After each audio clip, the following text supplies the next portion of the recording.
Welcome, ladies and gentlemen, to another edition of the DFO DFS Hockey Report. It is Tuesday, November the 18th. I hope everyone's having a fine Tuesday afternoon. Zach, how are you doing today, my friend? I'm doing all right. Ready to move on from yesterday. Tuesday, going to be a big games tonight, big slate tonight, some massive contests tonight. And we got one hell of a slate tonight, Brock. Like this looks like a really, really fun slate. Yeah, I really like this 8-game slate. Yeah, as you mentioned, DK's got some just ginormous contests going on tonight. 100K to first and one, some other nice ones as well. So, should be a fun night. Hopefully, somebody in this on this video can win 100K tonight. I'm looking mostly at myself, but anybody in the comments, if they feel free to win 100K, that would look good on our resume as well. So, best of luck to anybody playing in the big 222 tonight. Anybody else out there playing in any of the other contests, we're going to win you some money as well. So, yeah, last night, stinky. We're moving on. Great slate tonight. Let's start with the goalies. Andrei Vasilevsky gets the start for the Tampa Bay Lightning. We're projecting to see Jacob Markstrom for the Devils, although they did not announce a starting goalie. This game is going to be an absolute nightmare to break down. There's between the two teams, probably 8 game time decisions. 4 from the Devils for sure, at least 2 or 3 from the Lightning. So just a lot of kind of up in the air. We have really no idea what the lines are going to look like at all. For New Jersey, slightly better idea of what they might look like for the Lightning, but on the whole, just a really messy game there. The Maple Leafs extremely banged up. They're going to go with Joseph Wool tonight. We're going to see Jordan Binnington for the St. Louis Blues. This Leafs team playing really, really bad hockey right now. Not defending well. Offensively, they're top dogs, still getting the job done, but they're extremely shorthanded tonight. The Detroit Red Wings have found something here with the top line of Lucas Raymond and Alex DeBrincat with Dylan Larkin. They've been great as of late. They're going to face the Seattle Kraken tonight. I was really looking forward to stacking the Detroit Red Wings top line this evening against Philip Grubauer, but just in time for the Red Wings, Joey Daccord likely to return to the crease tonight. Be Cam Talbot for the Red Wings. The Dallas Stars and the just ultra hot Jason Robertson will go with Jake Ottinger. Between the pipes will be David Riddick for the New York Islanders. Eric Comrie gets the start, or likely to get the start for the Winnipeg Jets. Elvis Merzlikins gets the start on the second half of a back-to-back for Columbus. Zach, I was talking yesterday to somebody about, it seems like a crazy back-to-back to have to leave Columbus and fly into Winnipeg. And then I started running the numbers on it. It's really only a 2.5-hour flight. Teams do that all the time, but for whatever reason, going to Winnipeg on the second half of a back-to-back seems a lot more daunting than other places. Maybe it's because they don't have an airport, but I guess because it's the middle of November, it's still not freezing cold, so maybe not the worst back-to-back in the world, but just seems like a gnarly back-to-back trip. Yeah, it's tough. With Winnipeg not having an airport, they have to fly into Brandon and then bus another hour or two into Winnipeg. It's a tough spot to have to travel to. You feel bad for any team that's got to travel into Winnipeg like that. Tongue in cheek, of course, they do have an airport. They did not have to bus, so if you were, don't let Zach scare you off of Columbus tonight. Arvid Soderblom likely to get the start for the Chicago Blackhawks as they host the Calgary Flames. Dustin Wolf starts for Calgary. Spoiler alert, Arvid Soderblom, the highest rostered or projected owned goalie on the slate tonight, which is crazy. But, I mean, the matchup is obviously solid. He's played well this year, but it's wild. Yaroslav Askarov gets the start for the San Jose Sharks. He's been nothing short of spectacular in November. Vitek Vanacek projected to get the start in the second half of the back-to-back for Utah. Kira Schmid for the Vegas Golden Knights is going to likely be Igor Shesterkin for the New York Rangers. Let's get into tonight's slate. Zach, would you like to take the very confusing Tampa Bay game or the Toronto game? Well, I guess the better question is do you want to break down Detroit and Seattle? Because if whoever takes the first game gets the Detroit game. Yeah, I'll break down the Detroit game tonight. I don't mind it. All right, yeah, it probably makes sense just because let's look at these lines. So these are what we kind of got yesterday from practice. So Cirelli's expected to be back. So Hagel, Cirelli, Gensel, nice looking line there. Nick Paul could potentially be in on this third line, which could shift Gergenson's down. So that's kind of a moving part. Then you've got Victor Hedman on the blue line. He's questionable. He's missed the last game or two. So he's questionable. So you got about 3 or 4 game time decisions from the Tampa Bay side of things. The Devils, Evgeny Dadonov, Connor Brown, Dougie Hamilton, and Brendan Dillon are all game time decisions. These lines that I have are a complete guess. I feel fine about the blue line because like this has kind of been their pairs all season. Up front, no Jack Hughes, no clue. Dadonov obviously started the year with Hughes, so I figure he probably slots in on that second line with Mercer and Gritsuk. But again, a total guess. So if you're planning on playing the Devils or even the Lightning for that matter, kind of take this section of the video with a grain of salt because we don't have a a really strong foundation for what we're going to see in this game. One thing I'm pretty certain of, though, is we're going to see Hagel, Sorelli, and Gensel together, and they project very, very well tonight. 17,500 is a pretty palpable price tag as well for this line that grades out fourth best for them. Going to see a pretty healthy amount of just the top six of the New Jersey Devils. Grades out as a 71.4 matchup score. Top six of the Devils grading out below average defensively. Really strong underlying metrics for Gensel, Point, and Sorelli. So I think that Tampa Bay's second line here, staying at 6% ownership, is in a pretty interesting spot. I think Tampa is, sort of turned a corner of late in their offensive play. Even when they had all those injuries, they played pretty well. The Devils, on the flip side, we talk about the numbers being wildly different on Natural Stat Trick and Sports Logic. The Sports Logic data is starting to come closer to what we've seen at Natural Stat Trick, but for the most part, the Devils kind of just grade out as just a very average defensive team. So I think that the Tampa Bay Lightning are a kind of interesting low-owned target tonight. The top line with Goncalves up there, really keeps that the price tag down on that top line with Point and Kucherov. So I think that makes them a little bit interesting as well. Matchup is nearly identical. Underlying metrics maybe not quite as good. Power play matchup is absolutely dreadful, though, for the Lightning, which is kind of what tempers my expectations for them in this game. The Devils also not a great power play matchup either. In terms of, the defensive play for the Lightning, they grade out top 10 on the season. And then in the month of November, they have been a little bit worse as of late. I think a lot to do with injuries, playing a little. Let me just see. Where are they at here in the month of November? Middle of the pack. So two kind of just average defensive teams going head to head. Offensively, I think they're, maybe slightly above average. Obviously, with no Jack Hughes, the Devils don't look quite as good. The top line does grade out 10th, 18,400. They got all their big dogs together on one line. I think you could possibly get there if like Victor Hedman's out. But this matchup doesn't look great. So for the most part, I don't think I'm going to have a lot of exposure to this game. I think the one line that intrigues me the most is Tampa 2 at 17,500. Pretty good price tag for those three. How about you, Zach? Any interest in this Tampa side tonight? Yeah, definitely. I mean, I think I like the look of the second line the best here. The line stats are much stronger, slightly better matchup score here as well. And Brandon Hagel has been just on fire as of late here. He's really been doing a lot of the heavy lifting here for this Tampa Bay Lightning team. Nikita Kucherov, been a bit of a struggle for him as of late.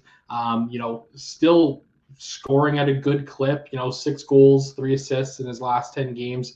Hagel, though, 7 goals and 5 assists in his last 10 games. I don't know where all of the shot volume has gone for Nikita Kucherov this year. He's only taking 8.6 shots on goal per hour of ice time. That feels like multiple less than we've seen in years past from him. So, his price tag has kind of stayed around that mid 8K range all year here. I'm fine getting some ownership on this top 6. Markstrom, I've talked about it before. He's really struggled this season between the pipes for the New Jersey Devils. Just a one quality start in 7 starts this season and a negative 3.8 goals saved above expected, according to Evolving Hockey. So seems like another tough spot here for the Devils. And of course, without Jack Hughes, this lineup looks very different. And I think for the New Jersey side of things, if there's a line to play, it's that top line. I don't know if I'm necessarily going to get there myself tonight, but a little Timo Meier is always okay, and thanks to his great floor. Yeah, I just looked at Nikita Kucherov's shot volume. Seems to just be missing the net a lot more frequently this year. Still has 126 shot attempts in 16 games, but the shot volume, he's hitting the net just 38% of the time, which is really low for his career.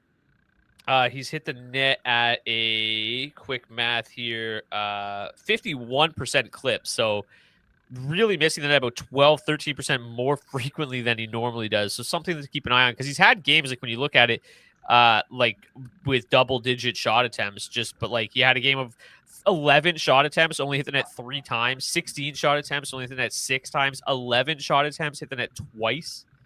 13 shot attempts, hit the net 3 times. It's bizarre numbers. So yeah, maybe tonight's another 13 shot attempt night, and he'll actually find the back of the net once in a while. Let's get to this Toronto St. Louis game, Zach. The implied totals here not almost identical, actually identical.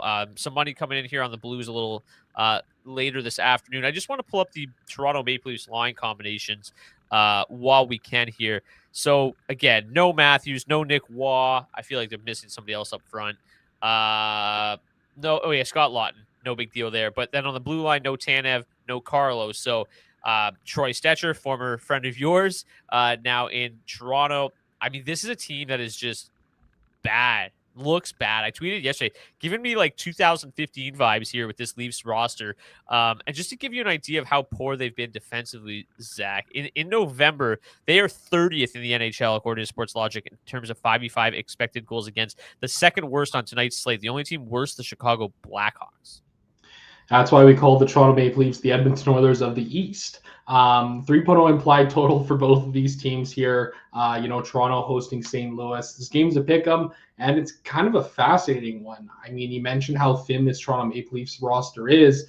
This top line still grades out as a number 5 line to target overall on the slate, drawing 9.4% ownership. St. Louis close behind, 15th overall, Toronto 224th, and St. Louis 2 coming in at 29th overall. I feel like this is a spot to kind of target the St. Louis Blues. The top 9 have solid matchups here tonight.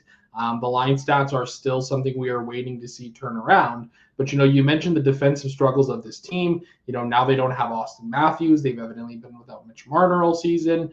They're banged up on the blue line. I mean, this is a Maple Leafs team that is absolutely reeling right now. So I don't mind the idea of getting to some ownership here on this St. Louis Blues side. This top line I think is really interesting. Robert Thomas, Dylan Holloway, and Jimmy Snuggerud. Not that the Blues have been great as of late by any means. Look at the line stats, right? The numbers don't really jump off at the board here, but it feels like a good spot to get to some St. Louis. They're coming in with very low ownership, 4% for the top line, 3% for the second, 1.3% for that third line. I'm okay mixing in, some of this top 6 here. That second line, you've got Braden Shen and Jordan Kyrou correlating on the second power play unit, and obviously Dalibor Dvorsky up there in the middle. Every time I see his name, I think back to a tweet that Pete Blackburn pointed out a couple weeks ago, that a Dvorsky is what hockey players call their parents getting divorced. And I just can't not think about it like a Dvorsky. It's so funny to me. Anyways, I've got some interest in this top 6 on the St. Louis side for sure. I'll probably be over the field on St. Louis here, especially with that top line. This Toronto side of things, I'm okay playing a little bit of this top line. Jordan Binnington has evidently not been very good this season. I've talked about it a lot, but in the same breath, it kind of feels like he's strung together a good game or two here as of late.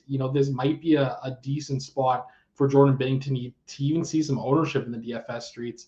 At $7,400 tonight, he's projected to just have 3% ownership. So I don't hate the idea of these spots here tonight. I don't think I'm going to be getting over the field on Toronto or maybe a little over the field on the St. Louis side of things. But yeah, it's kind of an interesting game to say the least. Yeah, I think the Toronto side is interesting too. Like, as much as they've struggled, obviously that top line's going to be doing a lot of the heavy lifting tonight. Nick Robertson's obviously played really, really well. But like, I think what's kind of been overshadowed, like the really bad start to the season for the team as a whole, has really overshadowed some really nice personal accolades for William Nylander and John Tavares. Like, Nylander has 26 points, including 8 goals in 16 games. He's been on fire. John Tavares has 24 points, 11 goals in 19 games. Like, that contract's looking great. Like, for him right now, it's just the rest of the team and their inability to defend that's really destroying this team. So, like, from a DFS standpoint, I think the top line here is pretty interesting. I was hoping they would come in with a little bit lower ownership. They are fairly expensive, but if Binnington struggles continue, like this is still a Blues team that's not defending that well, 22nd in XG in November. So this could turn into a higher scoring game. And obviously, I think Tavares and Nylander are going to have to really carry this lineup tonight. And I would imagine that they are going to play a healthy dose of minutes. What did Nylander play the last couple games here? Yeah, like 20, he's over 21, 22 minutes every single night. And then Tavares, same thing, over 20 minutes for the last 3 games. So, I think this team's good. Obviously, Robertson's played well at 3,900. Like, I think this line's good on this team, excuse me. And then, on the Blues side, like, I think they represent pretty good value. If these defensive struggles continue for the Leafs, like, I think there's no reason not to click on the Blues tonight. I just kind of agree with you where it does feel a little bit tricky trying to figure out exactly which line it is. I think they tried to do us a solid here tonight, putting Holloway with Thomas and Snuggerud. I think that makes it pretty easy to target them. I don't mind the idea of Dvorsky, Kyrou, Shen either. Maybe a Dvorsky, Kyrou mini stack I think is a nice cheap option. But again, like when I'm playing one lineup tonight, I don't feel super comfortable getting to the Blues. Like I think their floor is still disastrously low. If you're building one lineup, but the upside definitely feels like it's there tonight.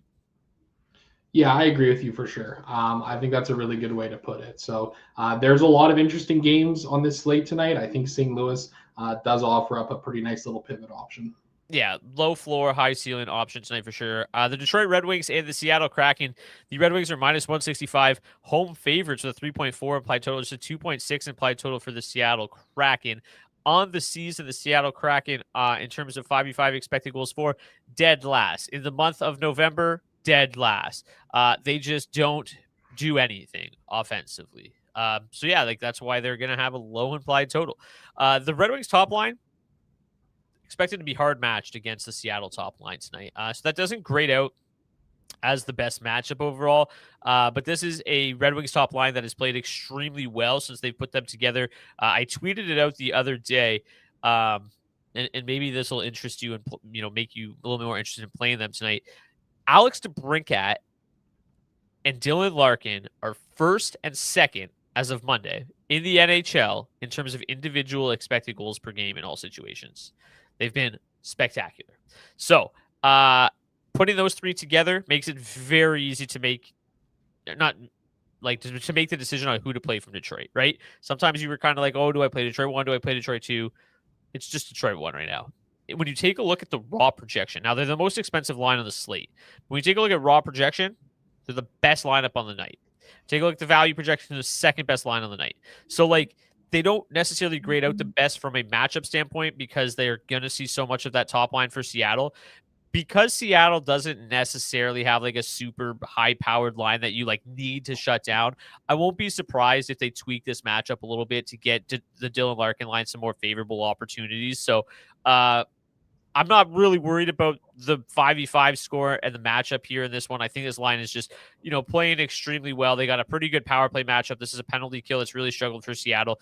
I was kind of all in on Detroit, this Detroit top line this morning when I thought it was going to be Philip Grubauer. With it being Joey Daccord, I'm a little bit less interested, but 7% for a line that's playing as well as they are right now. Larkin and DeBrincat red hot. They're both too cheap. I'm certainly interested. I'm not going to play any Seattle. I can't do it. I don't know who to click on here. They were pretty chalky the other night. Still, they were okay, but not great. They just don't score enough. The Red Wings defend, okay. Kind of like a middle of the pack in terms of 5v5 defense on the season. So yeah, I'm just not going to get to Seattle at all. Detroit 1 looks pretty interesting to me, but for the most part, in the grand scheme of things on tonight's slate, it feels like one of the lower event games and probably not one that needs to be clicked on a ton. How about you? Yeah, I mean, I agree to a certain extent, but I also think that this is kind of a bit of a smash spot for Detroit 1. Joey Daccord, solid goaltender, hasn't really been great this season. Just pulling up his numbers here. 11 starts on the year. He's got a 55% quality start percentage. 899 save percentage, 1.2 goals saved above expected. He's been fine. He's been a league average goaltender. But he's really struggled against Detroit in his career. In 3 starts, he's got a 1-0-2 record, an 873 save percentage, a 3.69 goals against average.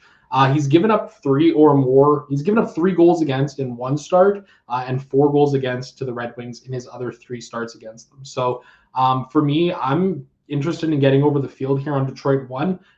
Projecting for 7.5% ownership here tonight. I'll probably be double the field on them. I mean, they've just been red hot here as of late. I understand on paper, not the best matchup, but it's not really scaring me off of this Detroit side. Yeah, and I think the one thing that's worth mentioning too is we talk about this Seattle team as being a team that defends extremely well. And had some of the best 5v5 defensive metrics this season. But they're starting to regress in that department quite a bit. Now on the season, 12th in terms of 5v5 expected goals against per 60, 14th in the month of November. So hovering closer to league average. We talked about DeBrincat a lot too, like a guy that was shooting the puck a ton and wasn't necessarily getting the benefits. He was goalless in his first 8 games despite just tremendous shot volume. He's now picked up 9 goals in his last 11 games. Dylan Larkin basically gets on the score sheet every single night with the shot bonus as well. So there's a lot of floor and ceiling here with these Red Wings top line tonight. Yeah, I think it's easy to pick that one line out of the bunch in this one and kind of move on from this game. How about you? Let's break down Dallas and the Islanders. Yeah, interesting game here for sure. Dallas Stars as the heavy home favorites here against the visiting New York Islanders, minus 169. Nice on the money line, 3.5 implied total for them. Plus 152 for the Islanders, 2.7 implied total for them. Taking a look at the line stacks here in this game, Dallas's top 6 looks like they're in a good spot. Dallas 1 grading out second overall on the slate. Dallas 2 grading out number 7th. The Islanders top line 18th. Islanders second line 23rd. And the Islanders third line all the way down at 46th. That makes me a little bit sad inside. Matchups interesting in this game. Pretty low pace score. I think it might be the second lowest pace score of the night, next to the San Jose Utah game. But the matchups look tremendous here for this Dallas Stars side at 5-on-5. The only problem is they're not really scoring a whole lot at 5-on-5 this season. The underlying metrics for this top line are okay. Still just struggling to put the puck in the net there. The second line having a little bit more success on that front. But again, what it comes down to for the Dallas Stars right now is their power play. Their power play has been tremendous, operating at a 33.3% clip. They're going up against a Islanders penalty kill that is not very good. It's the number 1 power play matchup on the slate tonight. Any Dallas that I am playing, it is going to be Wyatt Johnston, Mikko Rantanen, and Miro Heiskanen, or Rupe Hintz, Jason Robertson, and Miro Heiskanen, or just a power play onslaught.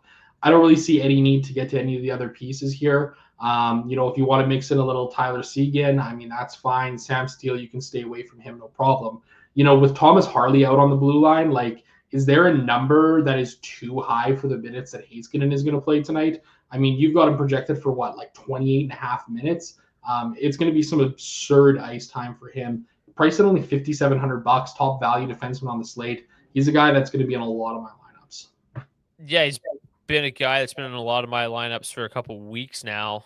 He's been just scorching hot because it's not just Thomas Harley that's out. We're also going to be without Ilya Lyubushkin tonight as well. So this is the look of this blue line right now. I mean, Kyle Capobianco, Vladislav Kalashnikov, Liam Michel, Alex Petrovic. I mean, that top pair is going to just eat minutes tonight.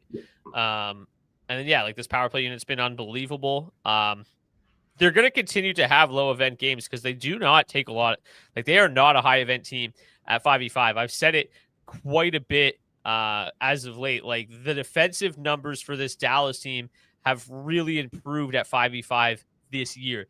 It's just the problem is it's come at the expense of their 5v5 offense, really playing a low event style of game and kind of keeping it, low event at 5v5 and hoping that their elite talent can kind of break through. And then that's just really been the case in the power play this year. They've been simply incredible. And I don't think that this Islanders team is capable of slowing them down. We've talked about this Islanders PK. It has killed 81.5% of the penalties they've taken this year, but they grade out 29th in opponent penalty kill rating. And if that confuses you, it's because the PK rating that we use is based almost 70% on how many chances they give up, not so much how many actual goals they give up, because you're going to be able to predict future chances better by looking at the amount of chances that they're giving up rather than just the amount of goals they're giving up. And I think that's true with this Islanders team. They've done a good job of making it look like they have a decent PK because the goalies have kind of covered it up. And you've said it in the past that it's mostly David Riddick, which is funny that he's getting the start tonight. But yeah, this Dallas power play looks like it's in a really, really good spot tonight. I mentioned it last week, like Jason Robertson coming into last week, he had he was ninth in the league in expected goals for, individual expected goals for. He had the most goals scored below expected in the NHL, and it was like a goal and a half worse than second worst, and that was Alex DeBrincat. And then last week, he just goes absolutely insane. He had 3 consecutive 3-point games. He had 6 goals in 3 games. Like, he was just unreal. His shot volume this year is nuts.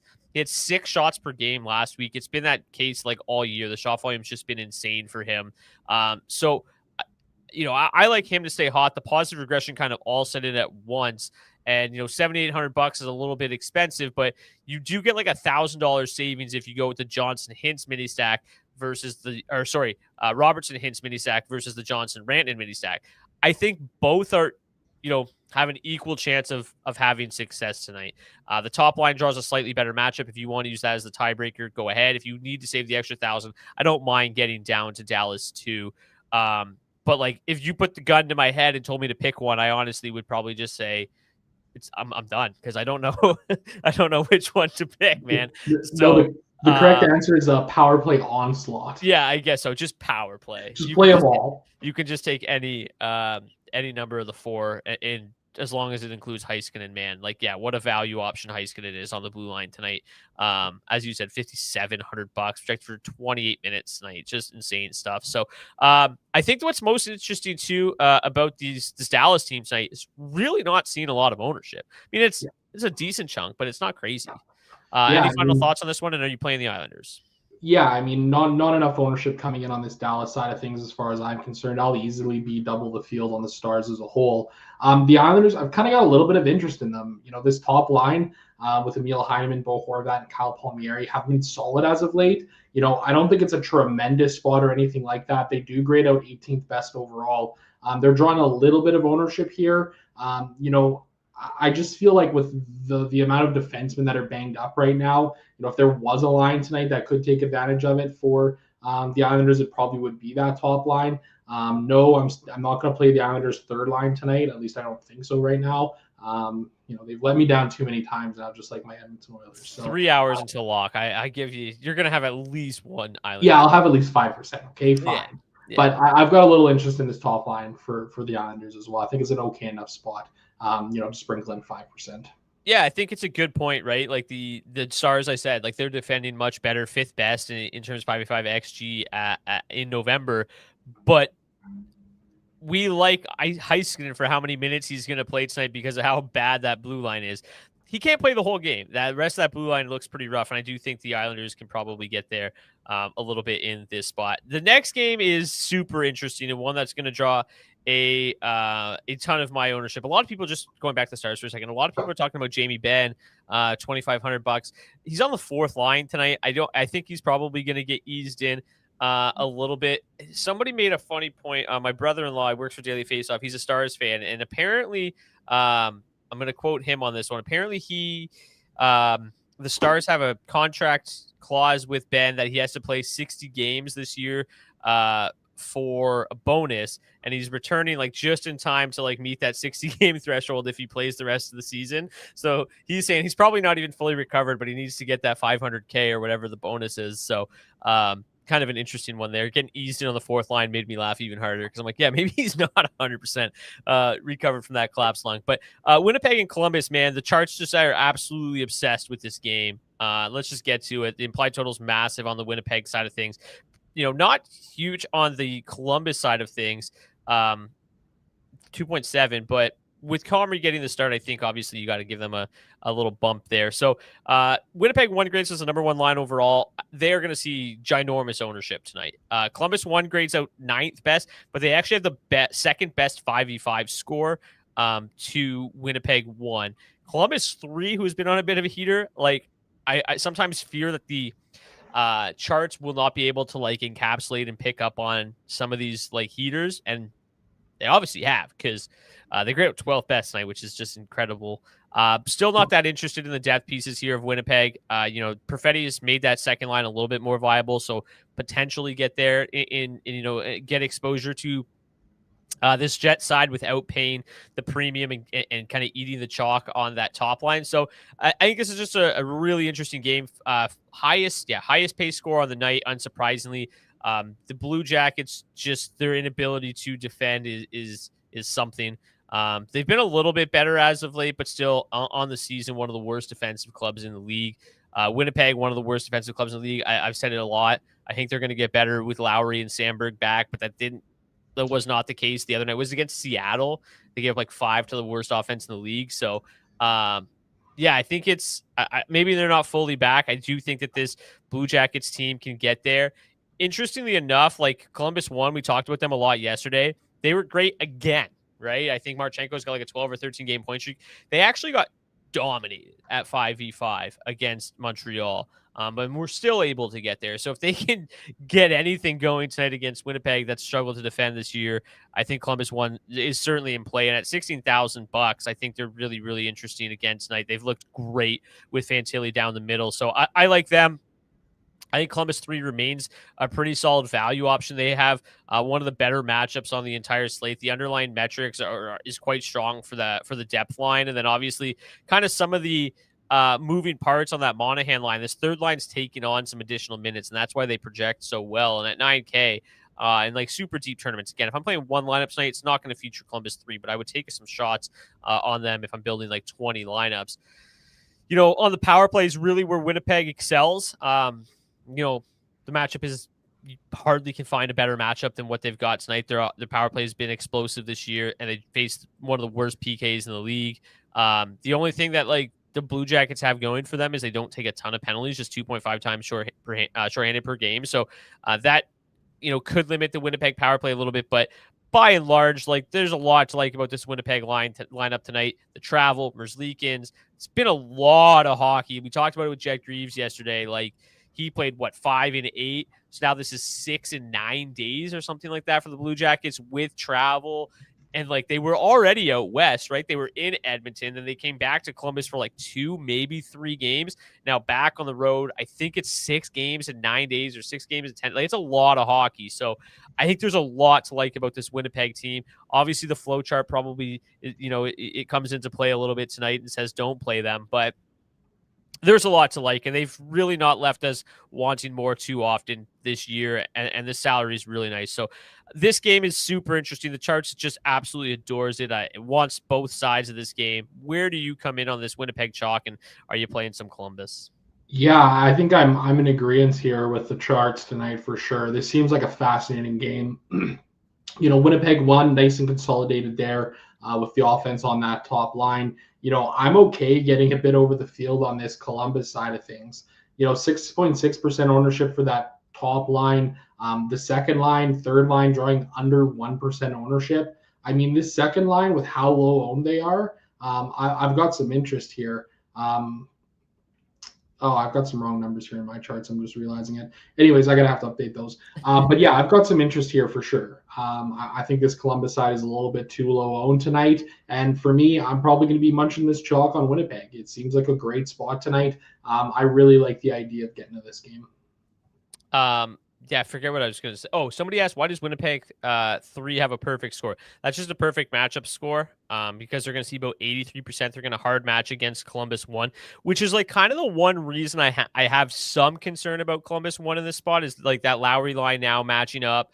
Like historically, they've been very good defensively. This year, they're okay. This one here, they've been just okay. But again, Lowry's just still kind of getting back into it. So they're going to match up hard against this Columbus top line, which just does not defend very well. They're also going to see a decent amount of the second line as well, which has an even worse defensive metric. So that's why Winnipeg 3 is the best matchup score, but I don't think it's very actionable tonight. That's not a line that really has a lot of offensive firepower. Like maybe you could fire up a little bit of Nino Niederreiter for that matchup, but that's about it. Let's get to Chicago and Calgary, Zach. Yeah, another interesting game here tonight on this slate. As I just pull it back up in my charts, we've got the Chicago Blackhawks hosting the Calgary Flames. Flames road favorites, -116 on the money line, 3.0 implied total for them, +105 for the Blackhawks 2.9 implied total for them. Calgary looks to be in a pretty good spot here tonight, and they are not drawing a lot of ownership whatsoever. Calgary won with Morgan Frost, Jonathan Huberdeau, and Matt Coronado grading out as the sixth best line to target overall. Calgary 2 coming in 16th, Calgary 3 coming in 25th. Chicago 1, 28th overall on this slate tonight, and Chicago 2, 38th. I've got some interest in getting to this game here, to say the very least. This seems like a really nice spot for the Calgary Flames, considering, first and foremost, the ownership numbers are very low on them. Second of all, the metrics just grade out really well for this team. The matchup scores are strong across the board for the Flames. The underlying numbers, especially for this top six, are solid. Want to see some more goals scoring from that second line, especially guys like Igor Sharangovich and Joel Farabee. Farabee definitely been a disappointment since joining the Calgary Flames. And Nazem Kadri can only do so much. He is only one man out there who is also not super expensive at $6,400. This third line might be a full stack option with Connor Zary getting the spot there. I've been playing some Backlund and Coleman lately with pretty solid amount of success. The floors have been really solid for these guys here as of late. Again, you talked about it off the top of the show. A chalky Arvid Soderblom tonight, drawing like 18% ownership. This seems like a great spot to kind of fade that Soderblom ownership and get in on this Calgary Flames side of things tonight. Top line 6% ownership, 5% for the second, 2.5% for this third line. Yeah, of course, the concern is whether or not the Calgary Flames can actually score the goals that they need to here. But the matchups are all really good. The underlying metrics are still solid within this top six. I think especially just from the potential of it being a chalk busting spot, I've got interest. I also don't think we can ignore Connor Bedard. He's been great this year. $8,300. He's certainly expensive. I'm probably going to get a bit of ownership on him tonight. Maybe mix in a little Andre Burakovsky as well there. But beyond that, for Chicago, I don't really have any interest. So seems like a really interesting game here tonight. I mean, this Calgary side could certainly be chalk busters. Yeah. I'm not in on Chicago tonight. I think the Flames defend quite well in terms of 5v5 expected goals for the season. They've creeped into the top 10.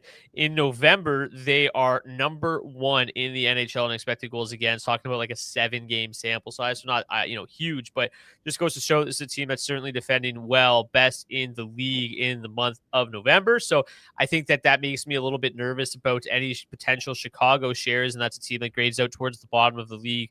Not a huge fan of the matchups. No Tyler Bertuzzi. He's been a big factor for them this year. They're a little bit banged up. So I'm not really that interested in Chicago, at 5v5. The power play matchup's okay. I think that keeps, somebody like Bedard and Levshunov like somewhat viable. And like that would probably be the extent of my exposure, is just kind of like a mini of those two. Maybe Burakovsky gets some power play correlation, but he always just like, he either has like 4 shots or 0 shots and just does nothing. So probably Bedard, Levshunov would be like kind of the extent of it for me. I'm in on this Calgary team, man. Like I know the concerns. I'm willing to get hurt. This is still not a team that's generating a lot offensively, but this is not a Blackhawks team that defends very well. Second worst in the NHL, 5v5 expected goals against, according to Sports Logic, in November, and bottom 4 in the league on the season. So this is a good matchup for this Chicago team. Yes, Soderblom's definitely looked better this season. Don't get me wrong, but if he's going to be 18%, I mean, fire me up. Some Calgary tonight. Yes, he stopped 45 of 46 shots against the Detroit Red Wings. It was depressing for me. But before that, he had an 885 save percentage in his first 4 games. So I'm not going to just look at that one game and be like, oh, everything I know about Arvid Soderblom is just completely forgotten, because let's not forget we have a 91 career game sample size of him having a save percentage of 890. So one game isn't going to change my mind on him. If he's going to be 18%, give me Calgary. This top line is 100% where I'm going. The matchup is fantastic. The underlying metrics for them continue to be strong. I've talked about them a bunch. Whether you don't want to full stack them, mini stack them, or one-off Matt Coronado, I do not care. Matt Coronado has been insane. His shot volume is like why we like Matt Coronado, and it's gone completely off the rails. His last 5 games, he has 30 shot attempts. 30 shots on goal. That's 6 shots on goal per game, and has 43 shot attempts. That's 8.6 shot attempts per game. Just been bonkers. He's playing like 19 and a half minutes. So my order of preference for them would be Coronado 1, Huberdeau 2, Frost 3. So if I was going to leave somebody off, it'd probably be Frost. But if you need to leave off Huberdeau and get Frost for the cheap center, that's fine too. This line looks great to me. Fire them up. I'm ready to be hurt, but this is a perfect spot for them. It's a perfect spot. And I've played them a lot with moderate success, probably leaving wanting more often than not, but this spot is good, and I'm in, especially if Soderblom is going to be that high owned. Any final thoughts on this one? No, let's move it along. Let's get to San Jose and Utah. Let's just start with it. It's Yaroslav Askarov, and it's just Yaroslav Askarov alone, man. He's been the best goalie in the NHL in the month of November. The most goals saved above expected. 10 plus goals saved above expected in 5 starts. 2 goals saved above expected per game. Tonight he faces a Utah team on the second half of a back-to-back. He's just $7,100, and he projects as the 5th best goalie overall. I think there's a lot to like about Askarov, especially with the Mammoth coming in the second half of a back-to-back here. So, whether or not I stack a lot of this game, I don't really know. I still think that this is a very difficult San Jose Sharks team to trust offensively. I know Macklin Celebrini has kind of just gotten it done regardless. He does not care about the metrics. He just he crumples up your spreadsheets and throws in the trash and goes and picks up 3 points. Does not care. But I have concerns about that being sustainable long term. Defensively, both these teams are kind of like average to below average. So I think there's an opportunity for both goalies in this game, Vanacek included, to have decent nights. I feel better about paying $7,100 for Askarov than I do, paying $8,300 for Vanacek. So I'll probably just by default end up there. But matchups, not great on the Shark side. Low event game. Pretty good matchup for Utah too. I think if you want to look at that and click on Utah 2 tonight, I think that they are a cheap option in a good matchup. Carcone 3,100, Haight 4,100, Gunther. For me, I don't trust that line as a full stack that much. Gunther one-offs, fine. Top line for Utah has been great. If you want to get there and just think that the Askarov thing is unsustainable, fine. But for me, I really just think that this is going to be a lower scoring game that I'm not going to really target a whole lot. And just kind of play Askarov and hope that it continues. I think that we're going to see this Utah, like we talked about. Utah does a really good job limiting the opposition. They only give up a couple shots a game. And I think we're going to see, something a little bit similar to what we saw last night in Anaheim. The Ducks got 26 shots on Vejmelka. Utah only had 18 shots against a Ducks team that's very bad defensively. I think we're going to see another game pretty similar to that. So I think my one concern is that, yes, maybe Askarov isn't the 5th best goalie in the slate. I don't necessarily know that he faces 30 shots tonight, but it's going to get up there. I think he at least faces, 27, something like that. He sees enough volume, and then there's always the chance that he sees 40 shots and just goes nuclear. But this game just feels lower pace, lower event, and just not one that I have a lot of interest in. Outside of maybe a couple small pieces here and there. What are your thoughts on Utah and San Jose? Yeah, Utah's been weird. I mean, they grade out well on a regular basis, and I play them on a regular basis. It just doesn't feel like they've been smashing this last week here, especially. I don't know if this is a spot where they necessarily are going to smash either. I think I'm going to have a little bit of ownership on this Utah side of things. Maybe 5 to 10% overall, I think. I'm going to get to a little bit of this top line for the Sharks. Really interesting seeing Philip Kurashev up there. He's been quietly a stud as of late, and his price is staying the same at $3,200. Given a solid floor, given some solid value with his ceiling production as well. So I've got some interest in getting to San Jose for sure. Evidently at $3,200, Kurashev helps keep that full stack down with him, Macklin Celebrini, and Will Smith. Askarov, I think, is an absolutely fascinating option tonight. One of my favorite goalie plays, I think. He's drawing just 5% ownership on the slate tonight. And of every goaltender, not named Joseph Wall, He ranks second on the slate in terms of saves per hour of ice time at 28.7. Elvis Merzlikins is up there higher at 31.1. Joseph Wolin's one start had 29.7 saves per hour. So for me, I've got a lot of interest in Askarov for sure. I really like this spot tonight for him. I don't have any like super strong lean, in terms of the lines in this game. I'm probably going to be under the field on San Jose as a whole, and pretty much at the field maybe on this Utah side of things. So I think it's an interesting game for sure. I don't know if I'm going to get up to 19% Macklin Celebrini tonight. It does seem kind of tempting, but I just don't know if I can get that high on him with some of these other spots and the great value that there is on this slate tonight. So interesting game. I like the goaltending options. Don't love the forward options. Yeah, I think that Macklin Celebrini ownership is tough. Worth mentioning, these two teams did meet in the middle of October, almost exactly a month ago. And Utah, it was in Utah. They won 6-3 in that game. Celebrini had a goal and an assist on 3 shots. But on the other side of the ice, Clayton Keller had a goal and 3 assists. Nick Schmaltz had a hat trick and 1 assist. So if you believe in that repeating itself in San Jose tonight, by all means, Utah won. Fire them up. Let's get to the final game of the night. It is the Vegas Golden Knights hosting the New York Rangers. Take it away. Minus 125 favorites. These Vegas Golden Knights are 3.1 implied total for them, plus 113 on the money line for the Rangers, 2.8 implied total there. Taking a look at the line stacks in this game. This top line of the Golden Knights grading out well, 8th overall.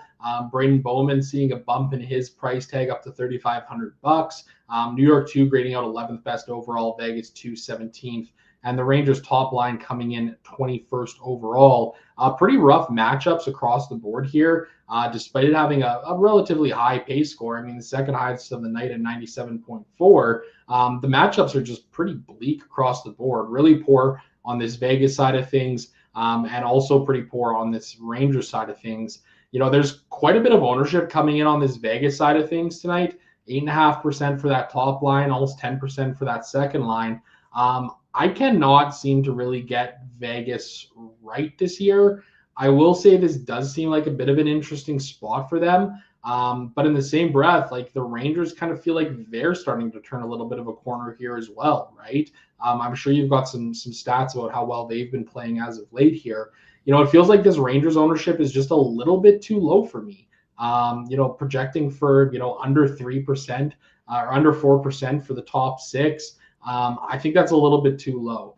I'm going to get there with a little bit of ownership on this Vegas side of things. I don't know if I'm going to get to the field, but I think I'm going to be a little bit over on this Rangers side of things, man. I mean, Artemi Panarin specifically feels like he's been turning a corner. Will Cooley has been red hot as of late as well. I just don't know entirely where to come out on this game. I mean, again, I've struggled with Vegas this season. I've fared a little bit better with the Rangers, especially as of late. And I kind of feel like I want to ride that hot hand here with this New York side.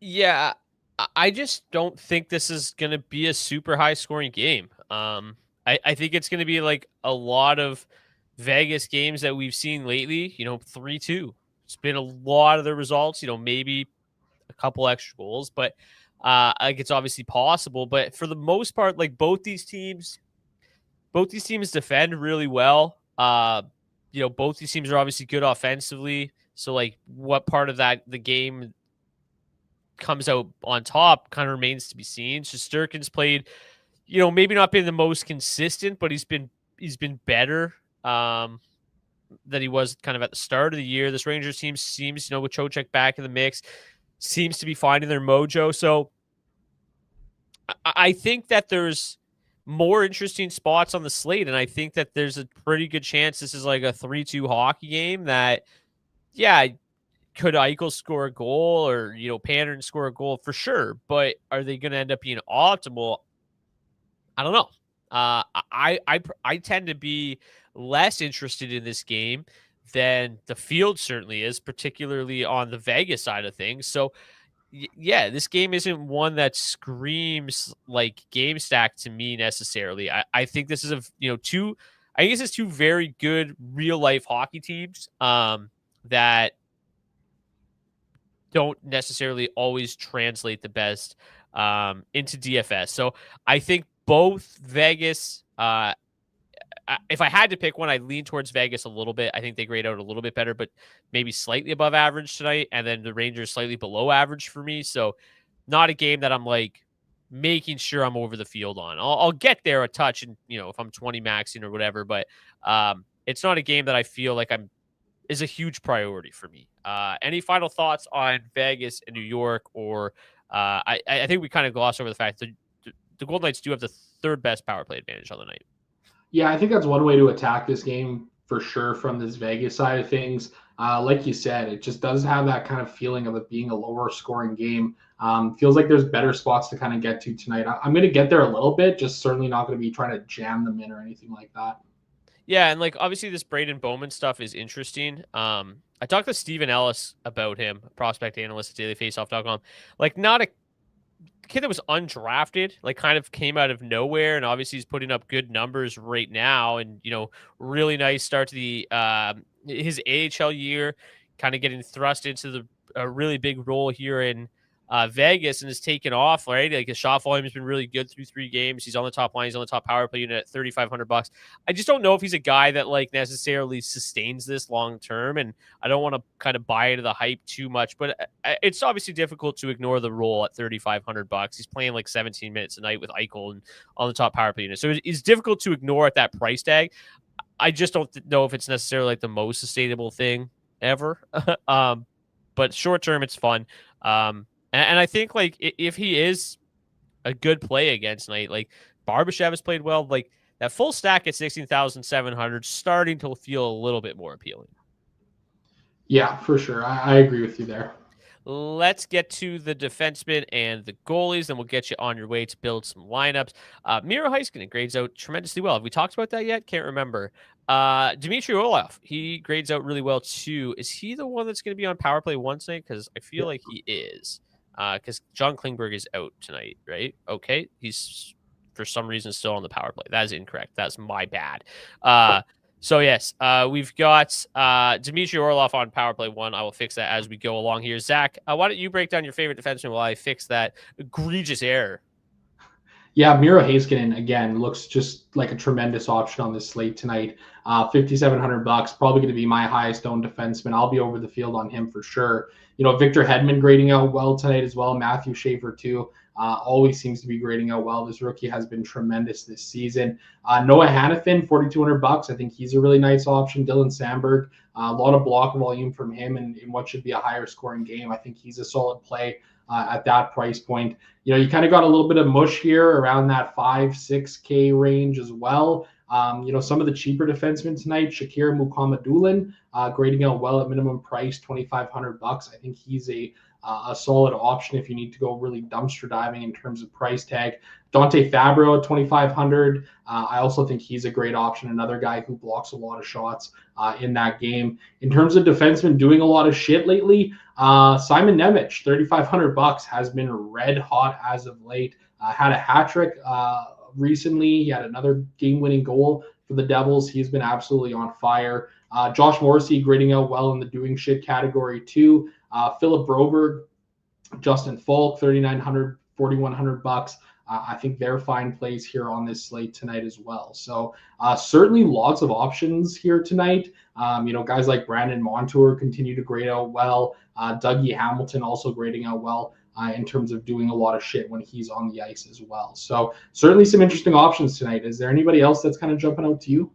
Yeah, a couple quick notes here. Dante Fabro, the floor per 60 or floor per $1,000, excuse me, is as good as anybody on the slate.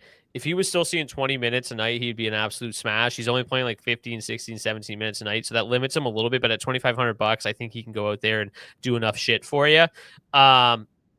Jan Kuznetsov, kind of similar boat. Starting to see a little bit more minutes at minimum price. I think you could certainly click on his name tonight if you're stacking the Flames a little bit and want to get some exposure to him. I don't mind him as a $2,500 option either. There was somebody else I really wanted to talk about. Oh, Denton Matejchuk plays a little bit more minutes than Fabro. Not with Werenski anymore, but he is a Winnipeg native. He's going to have 150 friends and family in the building tonight. A little extra motivation for him in a game that should be pretty high scoring, in a game where he correlates well with Columbus one, I think Matejchuk makes some sense. And then my last pick, he's not going to project well because the numbers haven't been necessarily the best this year. But Axel Sandin Pellikka, just $3,100, bumped up to the top power play unit for the Red Wings recently. So if you're getting to some of those Larkin, DeBrincat, Raymond stacks, makes perfect sense to get Axel Sandin Pellikka into the mix there as well. Let's quick look here at our shot block gods of the night. Braden McNabb, $3,300. Jake McCabe, Colton Parayko, Ian Cole, and Simon Edmondson, $3,600. I think Ferrari was nice too. Klingberg got a lineup, a couple extra minutes to go around for the veteran there. Let's get to the goalies. We talked about him a little bit already. I'm not paying $8,500 for Eric Comrie, even if the projections seem to like him. Vasilevsky is somewhat interesting. If it all depends, I think if the Lightning lineup comes back fully healthy with Hedman in the mix, I think I'm interested in Vasilevsky, especially if a couple bodies, like if Hamilton's missing from the Devils still, I think, no Hamilton, no Hughes is going to be a bit tough to overcome. So Vasilevsky, I think, makes some sense at 82. The Soderblom stuff makes sense, right? The Flames have struggled to score. I'm just not paying that ownership. Like, it's just not good chalk, in my opinion. So I'm out on that. I'd rather just play Askarov. I really like Cam Talbot. I have some real volume concerns, but I think it's a very winnable game for the Red Wings. They're pretty big favorites. I think he's got the third or fourth highest implied win percentage on the night, one of the lowest implied totals. So I like Talbot at $7,900. Wool with the defensive issues in front of him, no thank you. I like Dustin Wolf. I think that the way the Flames are defending right now, I think the Blackhawks win that game. I think he's an interesting chalk buster. Some nice leverage against all that Soderblom chalk if Dustin Wolf comes out and has a big game and wins that one. I feel like, what was this, his last game where he was just unbelievable? No, 2 games ago. He's had a 17-save shutout and then wasn't great his last game. He's been very inconsistent, but I think it's an interesting leverage spot. Schmidt, probably not. Shesterkin, I think, is okay, but he just never seems to work out. But the price tag's obviously interesting. Me and you talked a lot pre-show about Jordan Binnington. And, it makes sense. There's nobody on this Leafs lineup except for Tavares and Nylander. This is a super winnable game for the Blues at $7,400. Binnington makes sense to me a lot. He's just so risky. He feels so risky. Joey Decord, probably not. Merzlikins, probably not. Vanacek, probably not. Markstrom, Riddick, probably not. So for me, Vasilevsky, Talbot, Wolf, Shesterkin, Binnington, Askarov. How about you? Yeah, I agree with you. I think you kind of nailed it on these goaltenders tonight. Binnington is a really interesting case. I'm probably going to get there with a little bit of ownership. I'm kind of ready to be hurt by Jordan Binnington once again here. His career numbers against the Leafs haven't been tremendous. 5-3 record, 361 goals against average, 896 save percentage. But his last 2 starts were both wins, 2 goals against, 1 goal against. Made 35 saves and 40 saves in those games. So I certainly think he's an interesting option tonight, especially with just how banged up this Maple Leafs team is, how weak this lineup is. If they can figure out a way to stymie or at least limit that top line of Toronto to a goal or two, I think there's certainly a path for Binnington being optimal at $7,400 tonight. I talked about Askarov. I think he's a great option at $7,100 as well. I'm probably going to get a little bit of ownership on Soderblom. I'm definitely going to be coming in under the field, though. Cam Talbot, I think he's an okay option tonight. Probably won't see a ton of volume, but I don't mind that spot at $7,900. Shesterkin, Dustin Wolf, I'm okay getting there with some ownership as well. But, for me, I think Askarov is probably going to be my highest owned goalie on the slate. That's always scary, but it makes sense. So good, though, man. He's been so good. I love him. Is Darren Raddysh PP1 then? Yeah, he has been for a couple games. I assume he'll remain there, even if Hedman plays tonight. Let's get to our hat trick pick challenge. If you want to participate in tonight's hat trick pick challenge, all you got to do is comment your hat trick pick on the comment section of the video on YouTube, not the live chat, just so I can go back and look easily. If your player scores a hat trick, we'll get you a $25 gift card to Nation Gear, so you can pick up some daily face-off swag. Got some good sweaters, some good hats in there for you. And then if your player doesn't score a hat trick, but somebody does, and nobody picks them, we'll just raffle it off to anybody who submitted a pick. So just submit the pick and get a chance to win potentially. And there's been, what do we got? 15 hat tricks already this year? 16. I think we had another one over the weekend. It's been insane. I'm going to go first tonight. My hat trick pick, I'm going to keep it simple, stupid. Kyle Connor. I like it. That's a great option. I'm going to keep it simple too. Alex DeBrincat. Love the look of Detroit one tonight. Ooh, yeah. Oh boy, I thought I was. I mean, nearly an hour without getting called out, but here we are. Where is the head-to-head lineups? I did promise those today, but I just didn't want to give away the $100,000 lineup tonight. I want you to get there on your own. So head-to-head lineups, the daily face-off will, I promise you, return tomorrow. It'll be back on Wednesday, the first edition of the season. I really want you guys to do some good, solid brainstorming on what the punishment should be this year. I still think Zach got let off the hook pretty easy, but again, I want that to always be remembered if I lose this year that I let him off the hook and he has to pay it back. Best value line tonight. I mean, Columbus 3 grades out ridiculously well, but for me, it's Calgary 1. How about you? Yeah, I agree with you, man. I think Calgary 1 looks like they're a tremendous spot tonight. Yeah, I think I'm going to stay with that one too. I like Calgary 3 also looks like another really good value option, especially with Connor Zary getting that spot there. Columbus 3 definitely looking good. Those are probably my favorites. Yeah, I think I mean they're not super cheap, but I think St. Louis 1 you could throw in the mix as well. Low floor but high ceiling at 15K. So yeah, lots to digest. A nice looking 8-game slate. I think this is our first hour-long show of the season, but a lot of big contests tonight. We wanted to make sure we did our due diligence on each game. I hope you guys enjoyed this edition of the DFS Hockey Report. As always, if you want to get $20 off your first month of Roto Grinders Premium, shout out to them for providing projected ownership for today's show. The link in the description of the video on YouTube will take you to $20 off your first month of Roto Grinders Premium. There's also 20% off your first month of Action Network Premium if you want to up your betting game. And then, as always, we've got the link to the DFS Discord in there. If you want to come join the fun, the Discord's been popping off lately. A lot of big wins in the group. Just chat DFS all day long as well. Lots of fun stuff in there. I'm sure Nick said it somewhere. Like, subscribe, DK contest, get it on the DFO fun in the Discord. Hell yeah, brother. Loser has to eat 10 glizzies in 30 minutes. I'm like $1.50. Like that would not work well. You could probably do that. Yeah, probably. Like that probably wouldn't be an issue for you. I would struggle. I'm just gonna say, in my defense here, you were the one who suggested that I just shotgun the Smirnoff Ice. So yeah, I mean, we had to just pay our dues to the DFS gods. We did, but I do think that we should crowdsource the punishment this year. I think that's gonna be terrible.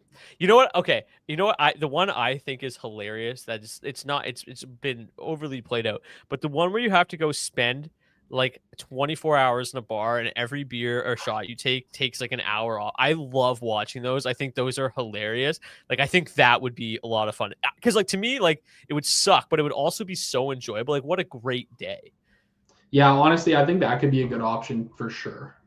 4 liters of chocolate milk in an hour on the live show. Jesus Christ, you guys are unbelievable. Yeah, it's November. We have until April. Lots of possibilities. Thank you guys so much. Smash the like button, hit the subscribe button so you never miss an episode. Hopefully return with more money in your bankroll tomorrow than you have tonight. Good luck. Hopefully somebody wins 100K from the chat or me. Best of luck. We'll see you back here tomorrow. Until then, cheers. Cheers.